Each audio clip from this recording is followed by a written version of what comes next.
It's time to tour one of my newest house flips. I'm gonna give you an in-depth look on what it took to flip the house. And if you stay to the end, I'm gonna go over the numbers, what I bought it for, what went into it, and how much we sold it for. Let's check it out.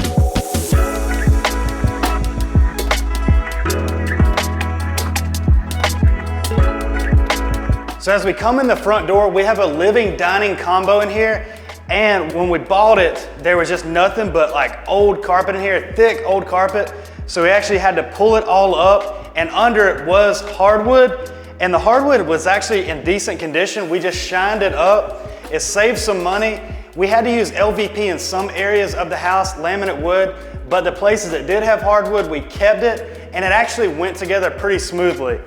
So right here we had a fireplace. It doesn't work, but it was like brown or black, I can't remember, but we just painted a white sleek color and it turned out pretty good. We obviously changed the fixtures in here, and then we put a little light where you could put a dining room table, painted all the walls in here because it was a pretty depressing color, just brightened it up, and then it flows into the kitchen. So right here, there was actually saloon doors, like flapping doors that you could walk through. It just looked odd. So obviously we stripped those down. And in here, the kitchen is super wide open. It's actually one of the great selling points of the house. We put an island in here, and it's got this sleek look. I don't know what you would call it, but it's a shiny wood look for the island. And then we kind of went bold with the countertops. We went black with the streaks in them.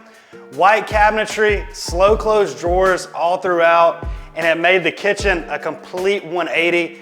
All the appliances were super old in here. We didn't keep the original cabinets. We stripped them all and put brand new cabinets throughout. Obviously new fixtures.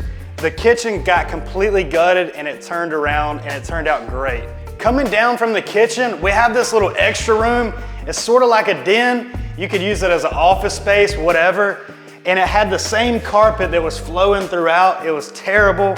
So we pulled all that up, and then we put the LVP in here, and it goes through the kitchen and down the hallway to the master and the other bedrooms. And then in here, you have the washer dryer hookup, and we actually have a half bath in here. Making our way down the hallway, there was actually a door right here where there was a fourth bedroom, but we ended up closing it off and we turned it into a 3-bedroom.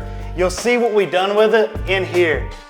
Walking into the master bedroom, we have a pretty spacious master. We kept the hardwood back here, and then this is what we did with the 4th bedroom. So we turned it into a walk-in closet. So we figured at this price point that we're trying to sell at, it would be more beneficial to include a large walk-in closet instead of a smaller 4th bedroom. People are gonna get more value out of it, especially the women. One of my favorite things about the house is the master bathroom. So when we bought it, there was a single vanity in here. We turned it into a double vanity, pretty much gutted the whole bathroom. Now there's a nice walk-in shower, got stones on the bottom, nice flooring.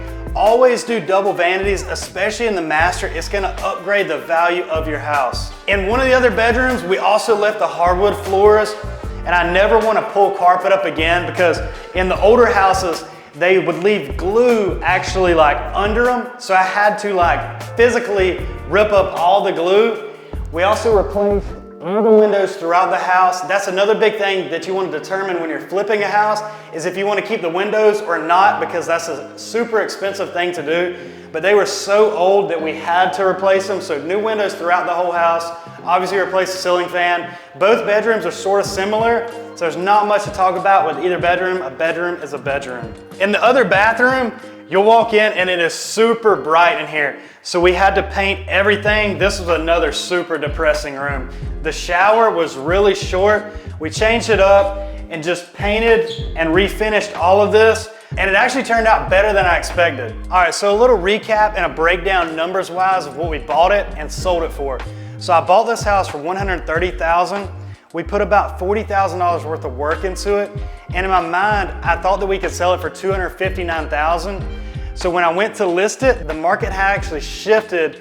So we ended up selling it for $235,000, which is still a good gap.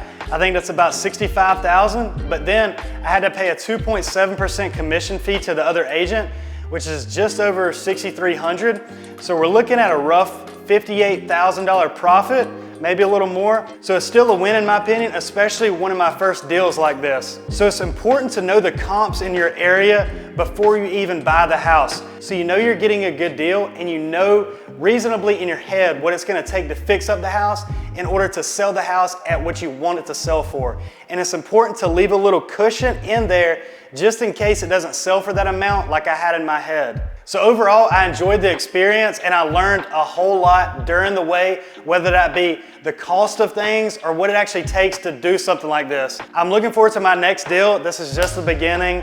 Let's go, baby.